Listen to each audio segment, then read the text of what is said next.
অনাবিল আনন্দে ভাসছে গাইবান্ধা সদর উপজেলার ল্যাঙ্গাবাজার গ্রামের টিপু সুলতান ও রেবেকা বেগমের পরিবার। তাদের ঘর আলো করে আজ জন্ম নিল এক পুত্র সন্তান। আমাদের পরিবারের মধ্যে এটাই প্রথম ছেলে সন্তান। আমার ভাগিনা হয়, আমার ছোট বোনের বাচ্চা। আমরা পরিবারের সকলেই অনেক খুশি।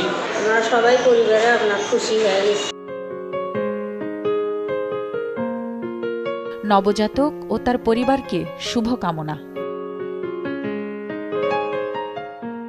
প্রথম থেকে আমার ভরসা টুইঙ্কেল বেবি ওয়াইপস। এর অ্যান্টিব্যাকটেরিয়াল ফর্মুলা শিশুকে রাখে জীবাণু থেকে সুরক্ষিত। 5.5 pH ব্যালেন্স শিট ত্বক রাখে কোমল ও মসৃণ, আর অ্যালকোহল মুক্ত হওয়ায় ত্বকে র্যাশ হয় না। টুইঙ্কেল বেবি ওয়াইপস, শুরুটা হোক যত্নে।